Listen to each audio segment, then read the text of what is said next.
네, 참예수님 반갑습니다. 성호 긋고 시작하도록 하겠습니다.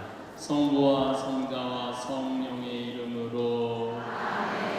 참예수님. 네, 저희들이 지금 자신과 함께라는 주제로 강의를 하고 있습니다. 이 세상에서 나 자신을 끌어안아줄 수 있는 유일한 사람은 누구죠? 나예요. 여러분들 인생 살면서 몸 아프고 힘들었잖아요. 애 낳을 때도 얼마나 힘들었어요. 애 낳을 때 남편이 알아요? 자식이 알아요? 누구만 알아? 나만 알아요. 몸이 너무 아플 때 내 아픔하고 똑같이 남편이 내 마음에 맞춰서 돌봐주기 쉽지 않아요. 그러니까 누가 나한테 잘해줘야 돼? 내가 나한테 잘해줘야 돼. 내가 빛이 나야지 남도 나를 좋아하는 거예요. 내가 구질구질하면은 남이 나를 좋아할 것 같아, 안 좋아할 것 같아요? 네, 그래서 저는 이렇게 강의 올 때, 오늘 같은 경우는 뭐 1,500명도 넘는 또 명동 대성당에 강의할 때 꼭 올라오기 전에 거울을 봐요. 머리는 잘 정리됐는지. 그리고 제일 중요한 거는 바지의 작동을 올라가는지. 네, 이게 제일 중요하게 여겨요. 만약에 내가 바지의 작도가 내려가잖아요? 그럼 여러분들은 눈은 여기 와 있고 생각은 딴 데가 있는 거예요. 딴 데. 저 신부님 저거 바지에 자꾸 내려가는데, 내가 아무리 좋은 얘기를 해도 여러분들 귀에 들어가지 않아요. 무슨 얘기냐면, 남 앞에 나설 때 나 자신을 점검하는 일은 참으로 중요한 일이에요. 여러분들도 오늘 나오실 때 거울 한번 보셨어요? 안 보셨어요? 명동 성당에 오는 건데. 그렇죠? 제가 한 2년 전에 어느 천주교가 아닌 일반 기관에 강의를 갔어요. 근데 거기는 저를 초청하고 싶어서 2년 동안 섭외를 하다가 내가 2년 만에 시간이 돼서 그 기관에 갔어요. 갔는데 딱 나를 맞이하는 분을 보면서 정말로 나를 정말로 애타게 기다렸구나, 한눈에 알아보겠더라고요. 왜 한눈에 딱 알아봤느냐면은 얼굴에 화장을 어마어마하게 했어요. 얼굴에 이 마스카라를 얼마나 많이 올려도 눈이 막 뒤집어지더라고요. 눈이 왜 볼에 얼마나 예쁜 그 저기 막 색깔을 칠했는지. 이분이 누드 굉장히 짙게 발랐어요. 누드. 그런데 루즈를 굉장히 두껍게 발랐는데 바빴는지 루즈가 입술에서 선에서 벗어나고 살짝 올라갔어요. 2시간이었는데 1시 반에 거기 가서 커피를 30분 동안 마시는데 30분 동안 무슨 얘기를 했는지 하나도 기억이 안 나요. 뭐만 기억이 남냐면 이것만 루즈 올라간 것만 기억이 나는 거예요. 2년이 지난 지금도 그분을 생각하면 아무 생각이 안 나. 뭐만 생각나냐면 이것만 생각나요. 이것만.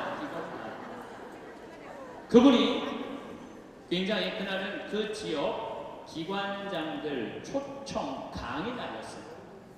그렇게 중요한 날에 나설 때 화장을 하고 난 다음에 거울을 한 번만 점검을 했다면 나한테 이 느낌을 주지 않았을 텐데. 근데 더 슬픈 건 뭐였느냐 하면 그 사무실에 직원이 8명 있었어요. 8명 있었는데 아침부터 그걸 봤을 거예요. 근데 아무도 얘기해주지 않은 거예요. 선생님, 지금 루즈가 선에 벗어났어요. 입술에서. 그러니까 화장실에 가서 화장 좀 고치세요 라고 말을 해줬다면 이분은 그 창피를 당하지 않았을 거예요. 우리는 인생을 살아가면서 내가 내 자신을 점검하는 일도 중요하지만 내가 나를 점검할 수 없다면 누가 나를 점검해 줘야 되냐면 친구가 나를 점검해 줘야 돼요. 그래서 여러분들 인생에는요, 친구가 참으로 중요해요. 친구. 나를 점검해 줄 수 있는 친구. 내가 지금 제대로 살고 있나? 제대로 살고 있지 않는가? 옆에서 혼내주고 충고해 줄 친구가 필요하다는 거예요. 저는 신부로 살면서 뭐 좋은 신부들이 많죠. 네, 멘토가 3명이 있어요. 첫 번째 멘토 신부는 나보다 3살 나이가 많은 신부예요. 이분은 우리 수원 교구에 사회복지를 꽤 오래 하신 분이에요. 저 항상 장애자들하고 사시는 분이에요.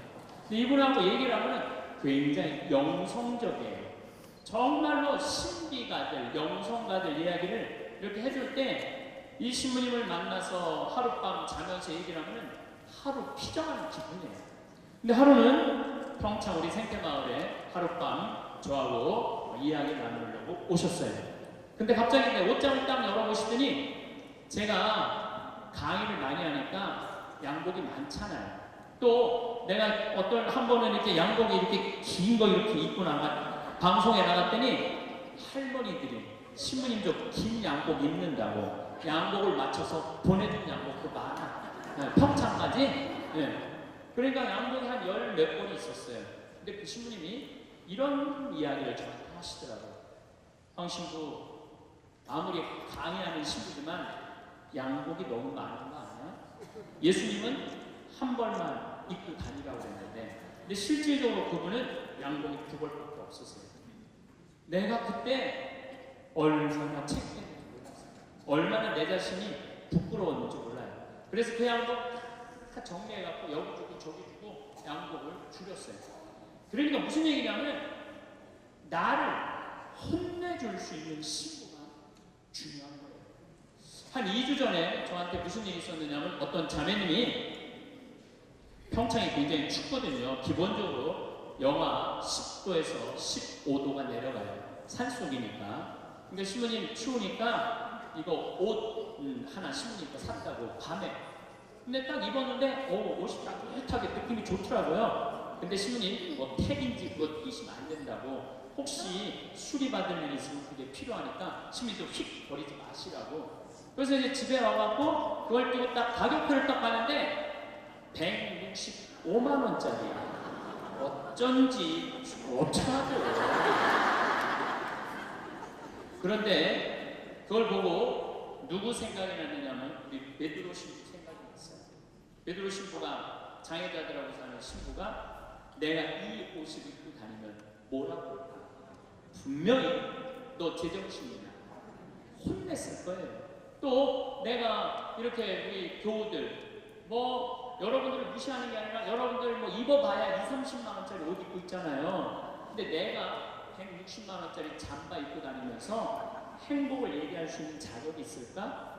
그래서 다음날 그 옷을 그분한테 돌려줬어요. 내가 고민을 어마어마하게 했어요. 네. 근데 돌려주면서 이런 말을 했어요. 내 영혼을 죽이려면은 이런 옷을 자꾸 갖다 줘라. 근데 정말로 나를 사랑한다면 나는 10만 원, 20만 원짜리면 족하다.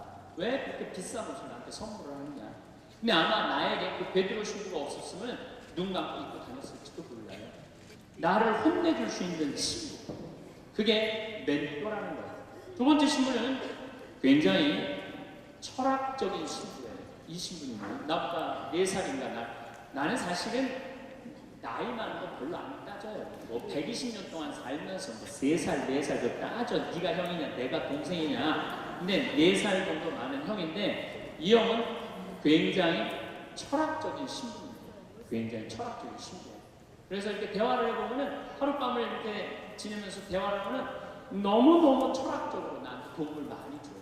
내 멘토 신부죠. 또 한 신부는 나보다 7살 많은 형인데 이 신부님은 아무 생각이 없는 신부예요. 아무 생각이 없는 신부예요. 근데 이 신부님은 아침부터 저녁까지 같이 있어도 지겹지 않아요. 아침부터 저녁까지 같이 있으면 너무 재밌어요. 그리고 이 신부님은 내가 이렇게 밥을 먹고 이렇게 있다 보면 이게 김이 묻어요. 이 신부님은요 떼어줘요. 여기 있는 김 떼어줘요. 여러분들도 권당 신부님하고 이렇게 자매님들하고 밥 먹는데 먹다 김 딱 묻잖아요. 근데 이거 떼어주기 쉽지 않아요. 또 권당 신부님 앞에 김 묻은지도 모르려고 하하하하 막 웃어도 끝까지 안 떼어줘요. 근데 그분은 내 입술에 김이 묻으면 떼어줘요. 얼마 전에는 이렇게 코를 풀었는데 내가 코딱지가 이렇게 묻었어요. 코딱지가 묻었는데 진짜로 형 신부 코딱지 묻었네. 그 형님은 나한테 한형은 영성적인 멘토, 한형은 철학적인 멘토, 한형은 그냥 삶의 멘토예요. 이 신부님이 아무 생각이 없다고 해서 아무 생각 없이 사시는 신부님은 아니에요. 새벽 4시에 일어나고 성서 쓰시고 5시만 되면은 할머니들 이사 일찍 오는 할머니들 마중한다고 묵주기로 1시간 동안 성당마당에서 하는 신부님이에요. 사랑이 굉장히 많은 신부님이죠. 그 외에도 우리 동기 중에 선비 같은 신부님도 있고 또 요즘 세월호 그냥 매일랑 우리 베드로 부건이 신부님도 있고 정말 내 중에 좋은 신부들이 많아요. 여러분들은 인생을 사는데 멘토가 몇 명이나 있어요? 때로는 한 명도 없는 경우가 많아요. 내 삶의 문제를 이야기 나눌 수 있는 허심탄회하게 나눠놓고 이야기할 수 있는 사람이 한 명이 없을 수 있어요. 만약에 여러분들이 한 명도 없다면 여러분들은 실패한 인생을 살 수밖에 없다는 거예요. 그래서 여러분들 오늘 이후부터 멘토를 적어도 3명 정하세요. 난 오늘부터 황창현 신부님을 내 멘토로 삼을 거야. 그건 안 돼요. 왜 안 되냐 하면 멘토는 내 삶에서 내 삶을 내 밥그릇, 숟가락이 몇 개 있는지 아는 사람이 멘토가 돼야지 멘토가 될 수 있어요. 또 언제든지 만날 수 있는 사람. 그래서 여러분들 주위에 잘 사는 사람들이 있어요. 분명히 괜찮은 사람들이 있어요. 그 사람한테 찾아가고 나 당신 내 멘토로 삼고 싶다. 나를 좀 도와줘라. 그러면요 그렇게 얘기하면 사람은요 책임감을 느끼고 존재 의식을 가진대요. 그래서 도와준대요. 오늘부터 여러분들 적어도 3명을 찾아가세요. 그래서 나를 고쳐줄 수 있는 사람, 나를 혼내줄 수 있는 사람을 꼭 만드셔야지 인생을 실패하지 않아요. 친구를 잘못 두면요 인생을 망가뜨릴 수 있어요. 최순실 같은 친구를 두면요 인생 망가지는 거예요. 인생만 망가지는 게 아니라 나라도 말아먹을 수 있어요. 나라도 말아먹을 수 있어요. 그래서 리카시라는 분은 중국의 최대의 갑부예요. 이분이 어떤 친구를 사귀지 말아라. 우리 이건희 회장님은 재산이 13조인데 이 리카싱은 재산이 30조야. 어마어마한 부자예요. 1년에 3천억씩 장학금을 내놓는 분이에요. 자기는 항상 이코노미 타고 다니면서 대단한 분이죠. 이분이 6불합 7불교라고 그래요. 어떤 사람이랑 동업하지 말아라. 첫 번째, 개인적인 욕심이 너무 강한 사람과 동업하지 마라. 딸 정유라 그 이상한 고등학교, 이상한 대학교 비정상적으로 개인적인 욕심이 너무 강했던 사람이죠. 사명감이 없는 사람과 동업하지 마라. 사명감이 없는 사람. 여러분들 만약에 내 친구가 대통령이야. 그럼 나는 목에 칼이 들어와도 이 5천만을 생각하라고 난 얘기할 것 같아. 그런 사명감 가질 것 같아. 내 친구가 대통령이라면은 내 개인적인 대통령의 힘을 빌려갖고 내 개인적인 욕심 안 채우고. 세 번째, 인간미가 없는 사람과 동업하지 마라. 부정적인 사람과 동업하지 마라. 인생에 원칙이 없는 사람과 동업하지 마라.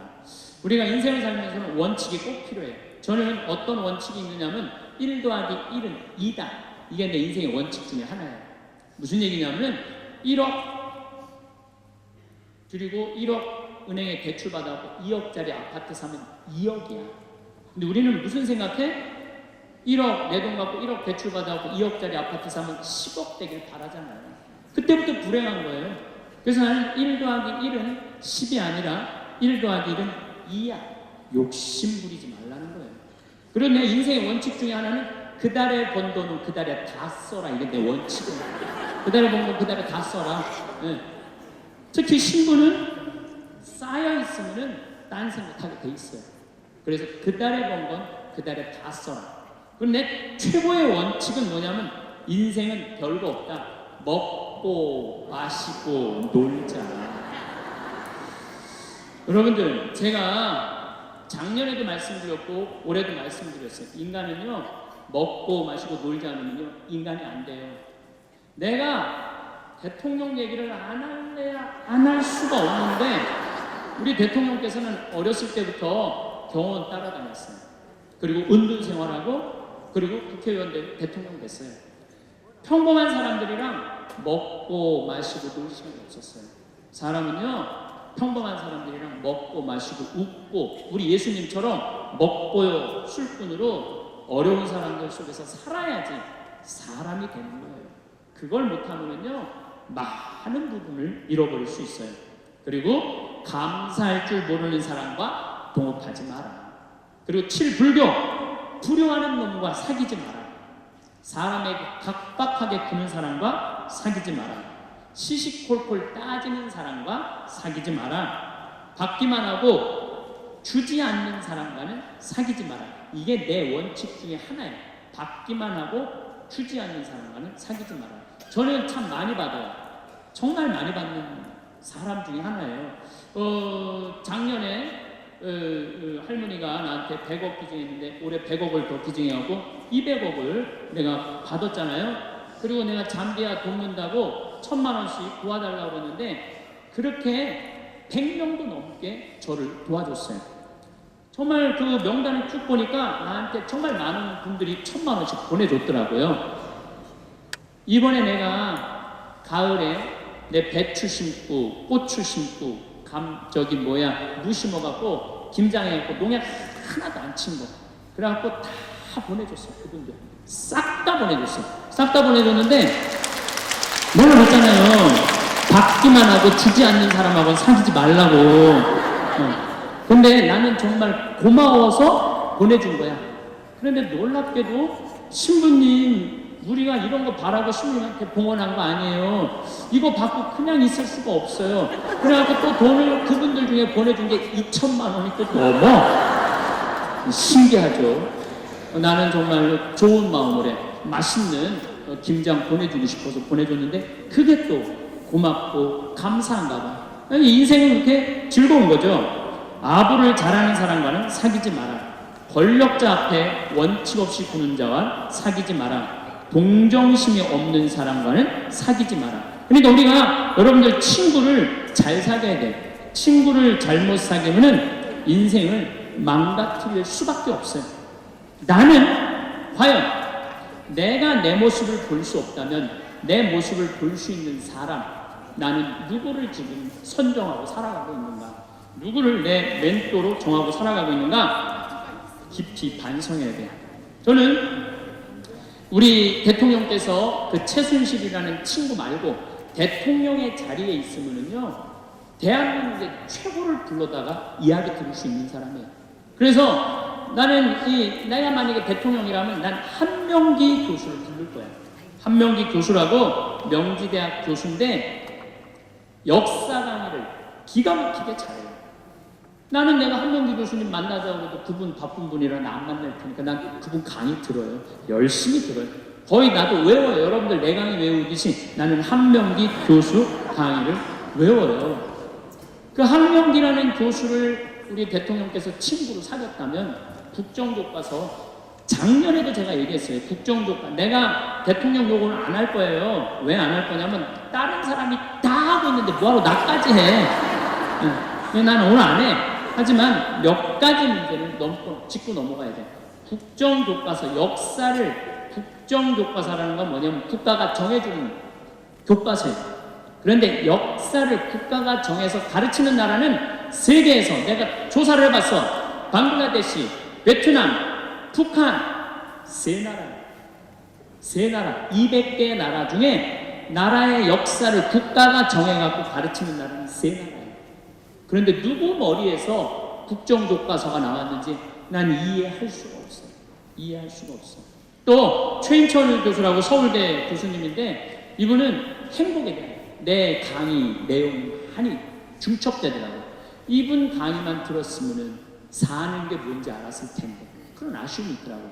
그리고 장하성 교수라고 고려대 교수님인데 이분은 우리나라 경제를 가장 정확하게 진단하시는 분이에요.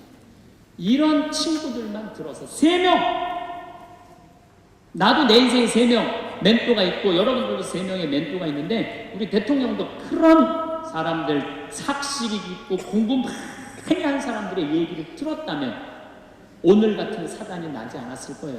여러분들 솔로몬 임금님이 하느님이 내가 너한테 영화를 주랴 명예를 주랴 돈을 주랴 그러니까 솔로몬이 뭘 달라고 그래요? 아니에요. 지혜가 아니라 원문을 보면 듣는 마음이에요. 지도자는요 듣는 마음이 있어야 돼요. 누구한테? 우리들 이 말하는 그 정말로 전문가들 이야기를 듣는 마음을 가지고 있으면 제대로 된 지도자가. 근데 누구한테 들어야 돼? 제대로 된 사람한테 들어야죠. 이런 친구 여러분들 꼭 가지셔야 돼요. 그러면은 여러분들 인생을 실패하지 않을 수 있습니다.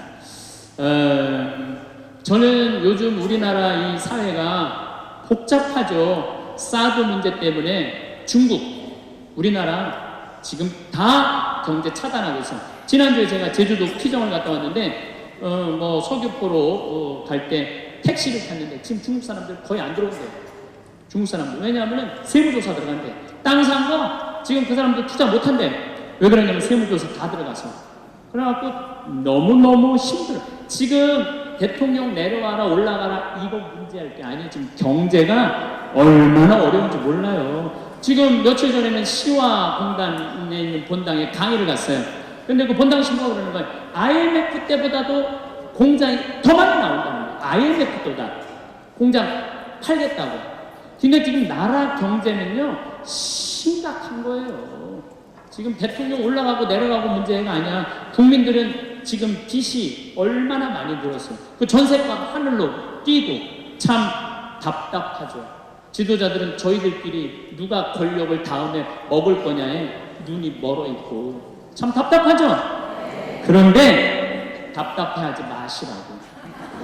왜 답답해하지 마시라고 말씀을 드리냐면 우리나라는요 뭐 5.16 혁명, 뭐 그 다음에 이 5.18 광주, 뭐 우리 정말 그 아이들 그 군인들이 죽이고 뭐 IMF 그래도 나라는 발전하고 있어요.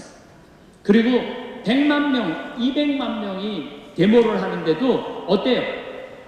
휴지 하나 없고 폭력 하나 없잖아요. 전 세계에서 이런 나라가 어디 있어요? 내가 보기엔 국민들 수준은 하늘 끝까지 올라가 있어. 국민들이 탄탄하면요 다른 나라 같은 이러면 벌써 전쟁하고 총 쏘고 난리 났을 거예요. 그런데도 국민들이 수준이 높기 때문에 내년에는 아무 문제가 아니야. 난 오늘 저녁에 저기 막 광화문에 가려고 잠바 뭐 목도리 다 갖고 왔어요. 네. 내가 강의하느냐고 촛불 집회를 지금 못 나갔는데 오늘은 내가 이제 가갖고 촛불 집회를 할 거야. 나도 그 50만 원 거 내가 요즘 대통령 때문에 너무 피곤해. 정신적인 스트레스를 너무 많이 받아갖고 너무 피곤해. 예. 그럼에도 불구하고 난 대한민국이 희망적인 나라라고 생각을 해요. 국민들은요 공무원들 요즘 9급 공무원들, 8급 공무원들, 7급 공무원들 열심히 해요. 제가 뭐 여주 뭐 여러 환경운동하면서 이제까지 내가 만난 하급 공무원들 일반 우리 여러분들 자식들은 다 도와줬지 나를 방해한 사람 하나도 없어요. 근데 내가 올라가고 국회의원한테 얘기한 것도 아니고 도지사한테도 얘기한 거 아니야. 난 7급 공무원한테 가고 내가 우리나라 국민들 쉴 수 있는 공간을 꾸미고 싶다. 나를 좀 도와줘라. 그랬더니요 그 여주에 있는 그 7급 또 과장급들이 평창까지 와서 다 보더니 자기네들끼리 모여서 정말로 우리 이런 거 도와주자 합의를 해갖고 다 도와주는데 기가 막히더라고요. 지금 여러분들 옛날에 비하면 요즘 저기 막 관청에 가면은 친절해 안 친절해? 1%만 바꾸면 돼. 1%만. 이번에 우리나라가 그런 거에 대한 혁신을 이루는 좋은 기회가 됐으면 저는 좋겠다는 생각을 합니다. 어쨌든 다시 자신교환기로 돌아가서 소크라테스는 뭐라고 그랬죠? 너 자신을 알라고 그랬죠?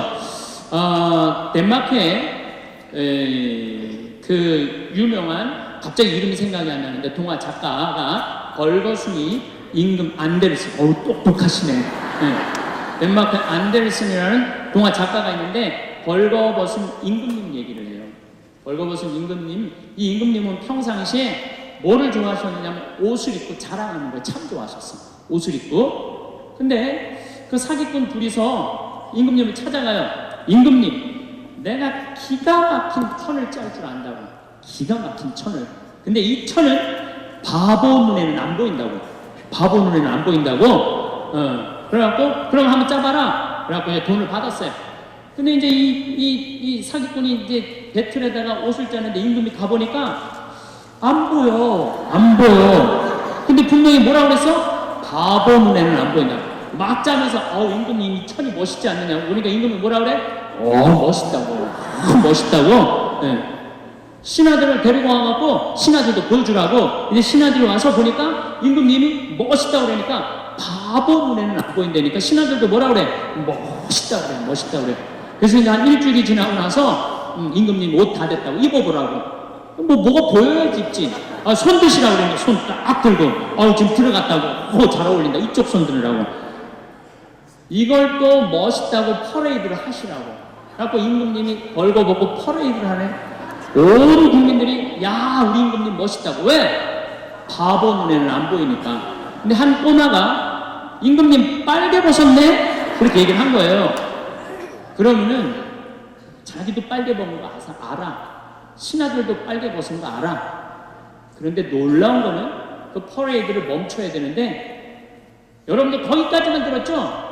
그 다음 얘기가 기가 막혀요. 끝까지 빨개 벗고 퍼레이드를 했다는 거예요.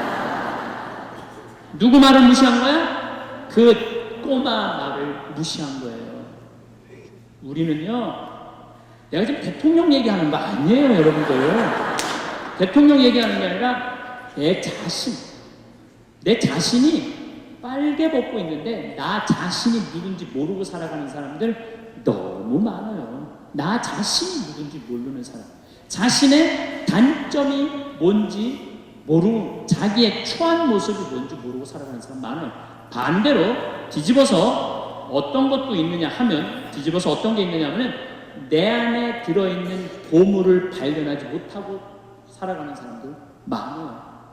여러분들 안에는 보물이 꽉 차 있어요. 여러분들 안에는.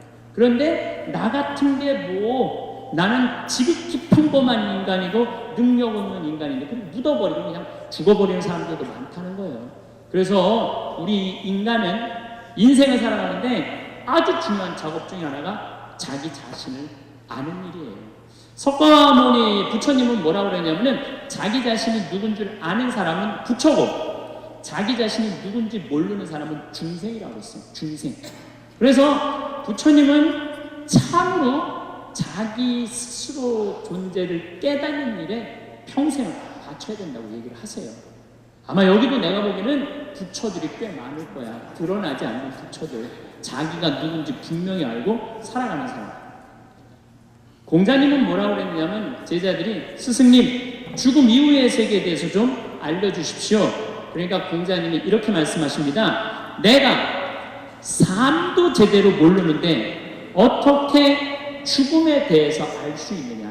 내가 내 삶도 제대로 모르는데 죽음에 대해서 어떻게 아느냐. 그러니까 그 유명한 공자님도 자기의 삶에 대해서 모르는 거야. 어떻게 죽음까지 겸손한 거죠. 우리는 뭐라 그래? 나 다 알아. 내 인생 돌아가는 건데 내가 딱 보면 알아요. 딱 보기는 아니고 뭘 알아. 내가 가장 무서운 말 중에 하나가 그거예요. 딱 보면 알아. 뭘 딱 보면 알아. 여러분들 딱 보면 알았어? 우리가 얼마나 잘못 판단하고 사는지 몰라요. 예수님은 뭐라고 그러셨어요? 예수님은 이렇게 말씀하십니다. 마태복음 7장에 보면 남의 눈에 있는 티끌 끄낼 생각하지 말고 네 눈에 있는 들꽃 끄내라고. 누구를 들여다보라는 거야? 자신을 들여다보라는 거예요. 제가 이제 잠비아를 한 4년째 봉사활동을 가는데 잠비아 올해 내가 깨달은 진리가 있어요. 무슨 진리를 깨달았느냐면 이제 이번에 80명이 봉사자가 왔거든요. 의사 선생님들 12분, 그 병원 관계된 간호사 선생님들 다 합쳐서 20명, 그 다음에 전문가 설계사들 또 한 20명, 그 다음에 대학생들 봉사자들 40명이 갔는데 너무너무 많이 가다 보니까 물이 끊어질 때가 많아요. 물이 부족하니까 물이 끊어질 때가 많은데 화장실에 가보면 일은 봤는데 물이 안 내려오는 거예요. 그런 경우가 많아요. 그래갖고 딱 급해갖고 화장실 딱 하고 딱 보면은 이게 똥이 들어있으면 너무 더러운 거예요. 그냥 쳐다보기도 너무너무 더러운 거예요. 이 물은 안 내려가고. 그런데 그걸 깨달은 게 아니고 놀라운 거는 내가 똥을 놓고 내 똥을 보면 안 더러워. 여러분들 어때요? 여러분들 화장실에 가고 여러분들이 이렇게 똥 놓고 여러분들 똥 보면 더러워 안 더러워요? 별로 안 더럽죠? 그런데 남의 똥을 보면 그 기분이 어때? 더럽잖아요. 근데요, 이게요, 우리 인간의 삶 안에 들어있어. 남의 단점은 더럽고 내 단점은 안 들어오는 거예요. 심지어는 내 단점은 아예 안 보이는 경우도 너무 많아요. 내 단점이 안 보이는 경우도 너무 많아요. 내 단점이 안 보이니까 내 자신의 모습을 모르는 거죠. 내 자신의 잘못된 추한 이렇게 올라간 거 모르니까 그리고 돌아다니고 있는 거예요. 그러니까 아무도 이거 올라갔다고 얘기해 주는 사람이 없는 거야. 끝까지 이러고 하루 종일 다니고 있는 거야. 이러고 벌거벗은 임금님이 그러고 다니는 거나 무릎을 잘못 치려고 이러고 그냥 깔깔거리고 있는 거나 내가 보기엔 우리 자신이 남의 똥은 들었고 내 똥은 안 들어온 거나 다를 바가 하나도 없다는 거예요. 그래서 내 자신이 누구냐? 이거 꼭 물어보셔야 돼. 내 자신이 누구냐? Who am I? 내가 정말로 영어 오래간만에 한번 쓰는데 Who am I? 나는 누구냐? 저는 천주교 신부예요. 그렇잖아요. 난 천주교 신부예요. 천주교 신부고 과연 내가 교우들한테 뭐를 전해주는 사람이냐? 하늘나라의 기쁜 소식, 군 뉴스를 전해주는 사람이에요. 그러니까 나는 어떻게 살아야 돼? 내가 하늘나라의 복음, 기쁨을 알아. 그러니까 나를 통해서 교우들은 뭐를 느껴야 돼? 기쁨을 느껴야 돼. 근데 내가 맨날 인상 쓰고 나는 너무 사는 게 힘들어. 사는 게 지겨워 죽겠어. 이놈의 사제복 너무 무거워. 이러면 여러분들 나를 보고 기쁨을 느끼겠어요? 못 느끼죠. 하느님으로부터 오는 기쁨을 나는 교우들한테 전해줘야 돼. 또 요한 1서의 말씀처럼 사랑, 하느님의 사랑, 우리가 하느님을 사랑하는 게 아니라 하느님이 우리를 사랑하는 것을 나는 교우들한테 알려줘야 돼. 왜? 나는 사제니까. 나는 사제니까 내가 누구냐를 물어봤을 때 교우들은 날 통해서 위로를 받아야 돼. 누가 전해주는 위로? 예수님이 전해주는 위로를 받아야 돼. 기쁨을 받아야 돼. 요즘은 이제 4년 전부터 제가 잠비아를 이렇게 다니고 있는데 전 참 행복해요. 왜 행복하냐면 한국은 뭐라고 해도 먹고 살만한 나라예요. 지금 뭐 어쩌고 저쩌고 해도 경제 세계 12위야. 국민소득 28,000달러야. 여러분들 지금 옷 입고 있는 거 보면은 다 기가 막힌 거 입고 앉아 있어요 지금. 네. 한국은 문제 없어요. 근데 잠비아를 다녀보니까 대부분 다 맨발로 다녀요. 대부분 다 맨발로 다녀. 그런데 이번에 잠비아를 갔을 때 그 병원을 운영하는 마들렌이라는 수녀님이 나한테 면담을 청하더라고요. 신부님이 지금 잠비아에 농업대학, 신학교 이런 거 짓는 거 좋습니다. 그런데 잠비아에는 어떤 아이들이 많으냐면 에이즈 걸린 아이들이 많다는 거예요. 에이즈가 걸린 아이들. 근데 어떤 아이들이 에이즈에 걸리느냐면은 엄마가 엄마가 있대. 정신지체아 엄마가 있으면 동네에서 이놈도 건드리고 저놈도 건드리는 거야. 이놈도 건드리고 저놈도 건드리니까 애기를, 그러니까 이놈도 건드리고 저놈도 건드리니까 에이즈가 걸리는 거죠. 에이즈가 걸려서 애가 생기면은 얘도 대부분이 에이즈에 걸려서 나온다는 거예요. 근데 정신이 좀 모자라는 엄마니까 아무도 안 돌본다는 거예요. 그러면 이 여자도 버림받고 아이도 버림받아갖고 가장 기본적인 생활도 못하는 아이들이 참 많다는 거예요. 수녀님 눈물을 흘리면서 신부님, 우리들 에이즈 어린아이들 집 줘주면 안 되겠느냐고, 30명 정도 되는 아이들 머무를 수 있는 집을 줘달라는 거예요. 근데 제가 한 대 머리를 맞았어요.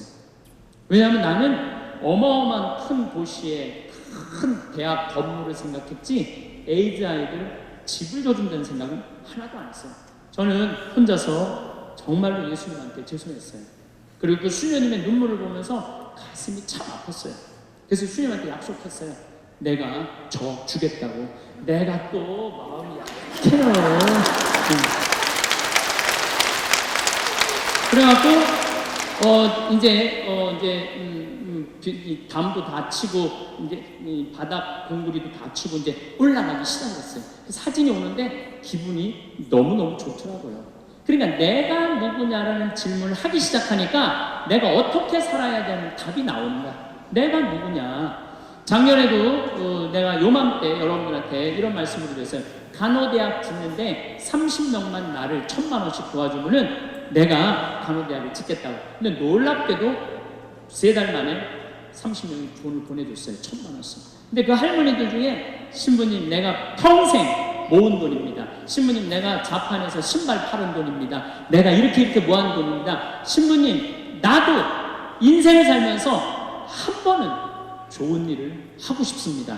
성당 신축금도 1,000만 원 해봤던 적이 없어요. 저는 많이 해봐요. 50만 원, 100만 원인데 신부님이 잠비아에 간호대학 짓는다니까 할게요. 그래갖고 정말로 30명이 해갖고 간호대학 다 줘놨어요.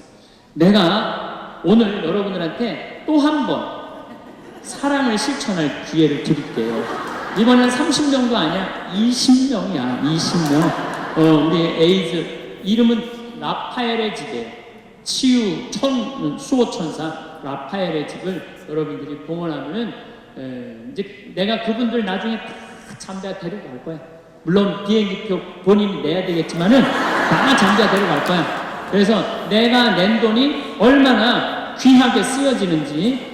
그래서 나는 누구인가? 나는 천주교 사제로서 어떻게 살아가야 하는지 답이 나와요. 내가 만약에 학교 교사야. 학교 교사면은 어떻게 해? 나는 아이들한테 뭘 가르쳐줘야 돼? 인생을 살아가는 방법을 가르쳐야 돼. 어떻게 살아야지 참답게 사는 방법을 가르쳐야 돼. 내가 누구냐라는 질문을 하면, 내가 경찰이야. 경찰이면 뭐를 해야 돼? 국민들 안전을 지켜줘야 돼. 이번에도 데모할 때 보면은요, 내 강제로 진압 안 하는 거 보면서 정말로 이번 경찰들 존경스럽더라고요. 또 막 쓰러진 사람 보면 막 자기네들 뜨거운 팩 막 던져주고. 국민을 보호하는 사람이야. 검찰은 또 뭐 하는 사람이야? 정의를 세우는 사람, 정의를 세우는 사람. 내가 누구냐? 권력편에 서서 아부하면서 여기 이상하게 재판, 여기 이상한 사람들 감옥에 갖다 놓는 게 아니고 정의로운 사람. 그러면은 판사는 누구냐? 내가 누구냐라는 질문을 하면요, 어떻게 살아야 되는 답은 나와요. 대통령이 내가 누구냐라는 질문을 제대로 했다면, 내가 누구냐? 나는 5천만의 생명을 책임지는 사람이다. 그랬다면 대통령이 그 세월호 7시간 저렇게 함구하지 못해요.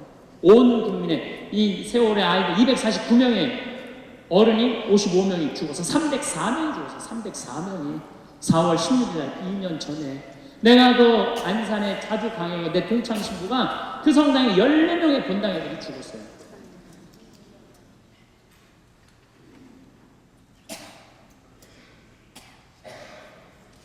오바마는 8년 동안 이 미국을 다스리면서 머리가 하얗게 졌어요.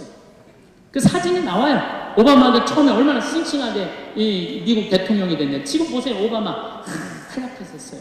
메르켈 총리는 뭐라고 그랬냐면 제발 옷 좀 갈아입고 다녀라 그랬대요.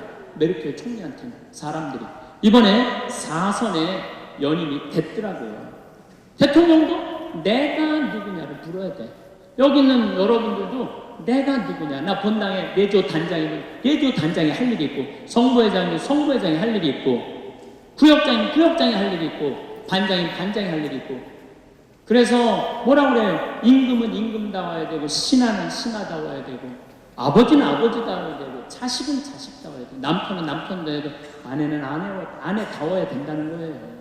그래서 여러분들, 나는 누구냐? 나는 과연 누구냐? 이걸 질문해야 돼요. 저는 지지난주에 이선희 콘서트를 갔었어요. 제가 얘기했죠? 다음 달에는 이선희 콘서트 간다고. 왜냐면 내가 이선희 씨 너무너무 좋아한다고. 대전으로 갔었어요. 대전으로 콘서트를 갔는데, 나라가 그렇게 어지러웠는데, 이렇게 그 한 5천 명이 모였는데, 내가 한 명 한 명을 다 봤어요. 그렇게 정말 화려하지 않은 옷을 입고, 정말 일상을 열심히 사는 사람들이야. 그리고 대전을 갔는데 참 대전 사람들 점잖더라고요. 막 흥분하고 이런 게 없어. 이선희 막 노래를 부르고 그러는데도 점잖하게 보고 있더라고요. 점잖하게. 근데 중간에 흥이 나기 시작하는 거야.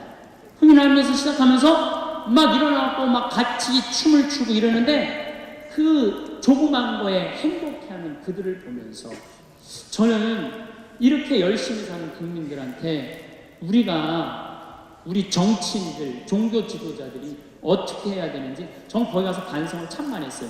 이선희 씨가 마지막으로 아름다운 대한민국 그 노래를 부르는데 가사가 제 마음을 이렇게 울리더라고요. 하늘은 파랗게 구름은 하얗게 실바람도 불어와 부푸른 내 마음, 나뭇잎 푸르게 강물도 푸르게 아름다운 이곳에 내가 있고 내가 있네. 손잡고 가보자. 달려보자. 저 광야로. 우리들 모여서 말해보자. 새 희망을. 저는 지금 우리나라가 굉장히 암울하다고 그러는데 전 그렇게 생각하지 않아요. 여러분들도 내가 누구냐라는 질문을 하기 시작하면, 그런 철학적인 사고를 하기 시작한다면, 인생의 질문을 하기 시작한다면, 남들 변하는 거, 누구 변하는 거 제가 보면 중요한 거 아니에요. 누가 변해야 돼? 내가 변해야 돼. 내가. 그래서 수신제가 치고 평천하라고 그러죠. 누구를 먼저 다스려야 돼? 자기를 다스려야 돼. 그리고 그 다음에 누구를 다스려야 돼? 가족을 다스려야 돼. 그래야지 나라를 다스릴 수 있는 거예요. 여러분들도 다 정치 투표하는 사람들이기 때문에 나라를 다스리는 사람들이야. 그러기 위해서는 누구를 먼저 수신해야 돼? 나 자신을 수신해야 돼.